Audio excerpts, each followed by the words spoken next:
তো এইখন আপোনালোকে চাওক মেজিক এক্সপ্ৰেছ আমি আৰু ভিডিঅ' বনাইছিলোঁ ভিডিঅ' চাই কাষ্টমাৰে পচন্দ কৰিলে আমি গতানুগৈ আগৰ দৰে যিধৰণে কৰোঁ যিহেতু যে গাড়ী বিক্ৰী হৈ যোৱাৰ পিছত কাষ্টমাৰৰ পৰা এটা ফিডবেক লওঁ ৰিভিউ লওঁ কিমান টকাত ল'লে কি কামত ল'ব তেওঁ এখন গাড়ী দি কিমান টকা উপাৰ্জন কৰিব পাৰে গোটেইখিনি আমি মানে বুজিব এটা চেষ্টা কৰিম আৰু এটা সৰু সুৰা ৰিভিউ এটা হৈ যায় যাতে আপোনালোকে এটা ডিচিশ্যন ল'ব পাৰে যে এনেকুৱা ধৰণৰ গাড়ী এখন লৈ পিনে আমি ব্যৱসায় কৰিব পাৰোঁ আৰু স্বাৱলম্বী হ'ব পাৰোঁ কাৰো আণ্ডাৰত আমি কাম নকৰোঁ আমি নিজে গাড়ী ল'ম নিজে মেহনত কৰিম আৰু আমি ড্ৰাইভাৰৰ পৰা মালিক হ'ম এই ভিডিঅ'টো বনোৱাৰ এটাই আমাৰ উদ্দেশ্য যাতে আপোনালোকে নিজৰ ওপৰত থিয় হ'ব পাৰে তো দাদাক এবাৰ মাতি দিওঁ দাদা এবাৰ এইপিনে হওক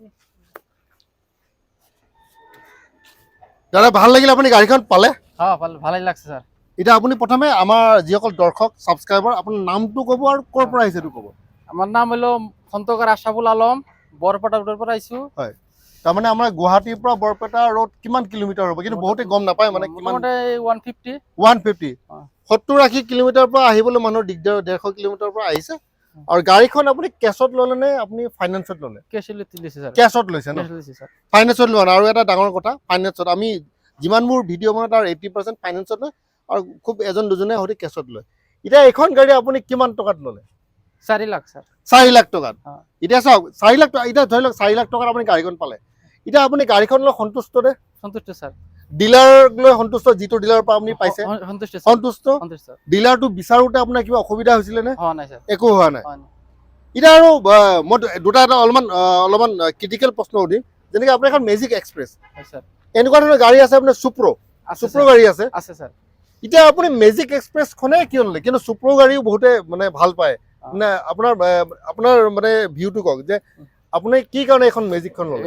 চুপ্ৰ গাড়ীটো অলপ মানে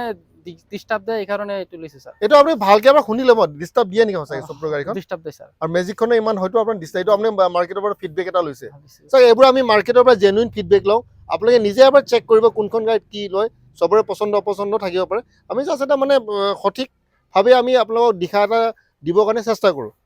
4 লাখ টকাত আপুনি গাড়ীখন পালে এতিয়া আপোনাৰ অলপমান এনেকুৱা লাগিছে নেকি যে বহুত দামত গাড়ীখন কিনি ল'লো না স্যার ঠিক আছে আপুনি মাৰ্কেটত বহুত জেগাত বিচাৰিছেও কিজানি কিন্তু এজন মানুহে যেতিয়া গাড়ী এখন বিচাৰে 2-3টা জেগাত আপোনাৰ খবৰো লয় আপুনি এনেকুৱা ধৰণৰ কণ্ডিশ্যন আৰু এইটো দামত যিহেতু পাইছে আপুনি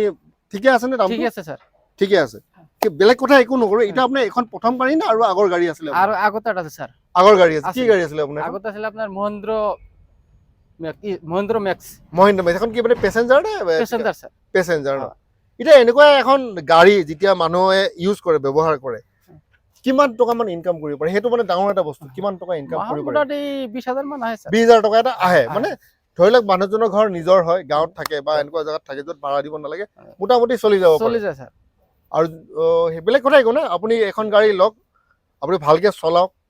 আপুনি আৰু অলপমান আপোনাৰ ব্যৱসায়টো বঢ়াওক পাৰিলে আকৌ এবাৰ ইয়ালৈ আহিব আহি পিনে আৰু গাড়ী কিনিব আৰু পাৰিলে 2জন গাঁৱৰ মানুহক ক'ব যে এনেকুৱা এটা জেগা আছে য'ত গাড়ী পায় হয় ঠিক ধন্যবাদ আপোনাৰ লগত কথা পাতি খুব ভাল লাগিল আকৌ আহিব আৰু ব্যৱসায়ত আপুনি ছাকচেছ হওক